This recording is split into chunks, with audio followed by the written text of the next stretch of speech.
नमस्कार सबाइके आजकेर आमार रेसिपि टुटी फ्रुटी कापकेक।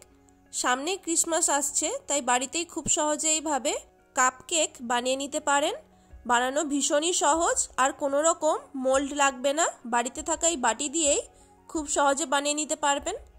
बानानो जेमनई सहज खेते किन्तु भीषण भालो हय। ताहले बंधुरा चलुन देखे निई आजकेर एइ कापकेक रेसिपि। प्रथमे एक मिक्सिंग बोलेर मध्य निये नेब हाफ कप परिमाणे सादा तेल। आमी एखाने सानफ्लावर अয়েল नियेछि, आपनारा जे कोनो फ्लेवारे निते पारेन। और ओर साथे निये निচ্ছি हाफ कप पाउडार सुगार। चिनिटा आगे थेके एइभावे एकटू गुঁড়ো करे निते हबे, ताहले एर मध्य मेशानो अनेक सहज हबे।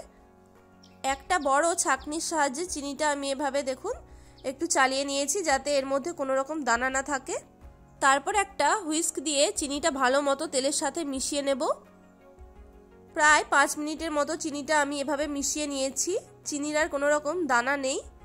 एरपर ओर मध्य दिए देब 1 कप परिमाणे मयदा और साथे दिए दिচ্ছি 1/3 कप कास्टार्ड पाउडार। आमी एखाने भ্যানিলা फ्लेवारेर कास्टार्ड पाउडार निয়েছি, आपनारा चाइले निजेदेर पछंद मतो निते पारेन।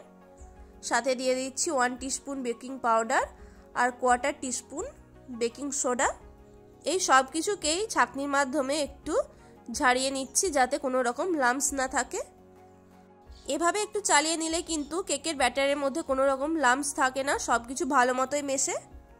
তারপর হুইস্ক দিয়ে একবার ভালো মতো মিশিয়ে দিচ্ছি। আমি এখানে 1 চিমটের মতো লবণ অ্যাড করেছি। যে কোনো মিষ্টি খাবারে লবণ অ্যাড করলে কিন্তু তার স্বাদটা আরো বেড়ে যায়। এরপর অল্প অল্প করে দুধ দিয়ে ব্যাটারটা আমি তৈরি করে নেব। এখানে আমি 1 কাপের মতো দুধ নিয়েছি। এখানে অল্প অল্প করে দুধ দিয়ে ব্যাটারটা আমি তৈরি করে নিচ্ছি। ব্যাটারটা কিন্তু অবশ্যই একদম স্মুথ বানাতে হবে। আর কেকের ব্যাটার তৈরির সময় কিন্তু সব সময়ই একই দিকে এভাবে মেশাতে হবে। দেখুন এখানে আমার কেকের ব্যাটারটা তৈরি হয়ে গেছে আর ব্যাটারের ঘনত্বটা ঠিক এই রকমই রাখতে হবে। আমি 1 কাপ দুধ নিয়েছিলাম, অল্প একটু দুধ বেঁচে গেছে, দেখুন সবটা লাগেনি। এবার এর মধ্যে আমি কিছুটা টুটি ফুটি দিয়ে দেব।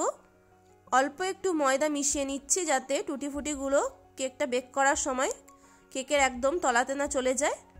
আর বন্ধুরা আমি একটা কথা বলতে ভুলে গেছি, দুধটা কিন্তু আমি আগে থেকে জাল করে রুম টেম্পারেচারে রেখেছিলাম। একদম কিন্তু উষ্ণ দুধ আমি এখানে দিইনি। পরিমাণ মতো টুটি ফুটি দিয়ে আমি সব কিছু একবার ভালো মতো মিশিয়ে দিচ্ছি। আর একটা কথা বন্ধুরা, আমি এখানে কাস্টার্ড পাউডার ব্যবহার করেছি, আপনারা চাইলে এর পরিবর্তে মিল্ক পাউডারও দিতে পারেন। ফাইনালি কেকের ব্যাটারটা আমার এখানে তৈরি হয়ে গেছে। এইবার যেই বাটিগুলোর মধ্যে আমি কাপকেকগুলো বানাবো, বাটিগুলোকে আমি প্রথমে একটু তেল দিয়ে গ্রিস করে নিচ্ছি।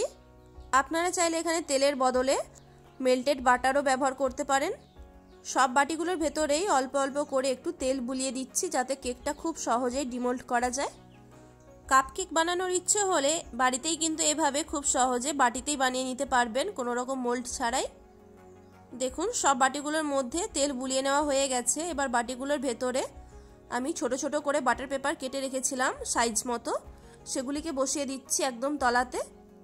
বাটার পেপার না থাকলে আপনারা একটু ময়দা বাটির ভেতরে ছড়িয়ে দিতে পারেন একদম অল্প পরিমাণে, তাতেও কিন্তু কেকটা খুব সহজেই ডিমোল্ড করা যাবে। দেখুন সব বাটিগুলোর ভেতরে আমার বাটার পেপার বসানো হয়ে গেছে। এবার পরিমাণ মতো এতে কেকের ব্যাটার দিয়ে দিচ্ছি। এই কাজটা শুরুতেই করে নেওয়া উচিত ছিল, আমি একটু পরেই করেছি কারণ কেকের ব্যাটারটা তৈরির পর আমি প্রায় 10 মিনিটের মতো ঢাকা দিয়ে রেস্টিং টাইমে রেখেছিলাম। আর বন্ধুরা একটা জিনিস অবশ্যই খেয়াল রাখতে হবে, কেক টিন, মোল্ড বা যে কোনো বাটির মধ্যে কেক বানালে কিন্তু বাটি বা কেক টিনটা একদম ভর্তি করে কেকের ব্যাটার দেবেন না। বাটিটার অল্প একটু অংশ ফাঁকা রাখতে হবে যাতে কেকটা ঠিকমতো বেক হতে পারে। একদম ভর্তি করে ব্যাটার দিলে কিন্তু কেকটা বেক হওয়ার সময় বাইরের দিকে পড়ে যাবে। সব বাটিগুলোতেই আমার এখানে কেকের ব্যাটার দেওয়া হয়ে গেছে। এবার উপর থেকে আরেকটু টুটি ফুটি ছড়িয়ে দিচ্ছি, এতে কেকটা বেক হওয়ার পর দেখতে আরো সুন্দর লাগবে। আমি সব বাটিতে ব্যাটার ঢালার পর বাটিগুলো ট্যাপ করতে ভুলে গেছিলাম, তাই সব বাটিগুলোকে এভাবে একটু ট্যাপ করে দিচ্ছি যাতে ভেতরে থাকা বাবলসগুলো বাইরে বেরিয়ে আসে। এদিকে কেকগুলো বেক করার জন্য আমি আগে থেকে একটা কড়াই প্রিহিট করতে বসিয়ে দিয়েছিলাম। কড়াইয়ের ওপরে একটা বড় সাইজের ঢাকনা রেখেছি যাতে বাটিগুলো সহজে বসানো যায়। বাটিগুলোকে ঢাকনার ওপর বসিয়ে দিয়ে এবার একটা কড়াইয়ের সমান মাপের থালা ঢাকা দিয়ে দিচ্ছি। এভাবে মিডিয়াম আঁচে 20 থেকে 25 মিনিটের জন্য কেকগুলোকে বেক করতে হবে। 25 মিনিট পর ঢাকাটা আমি খুলে নিচ্ছি, দেখে নেব কেকগুলো ঠিকমতো বেক হয়েছে কিনা। কেকগুলো কিন্তু দেখেই মনে হচ্ছে খুব সুন্দর বেক হয়েছে, তবু একটা টুথপিক দিয়ে চেক করে নিচ্ছি। দেখুন টুথপিকটা একদমই পরিষ্কার, ভেতরে কিন্তু একদমই কাঁচা নেই। সব কেকগুলো একদম পারফেক্টলি বেক হয়েছে।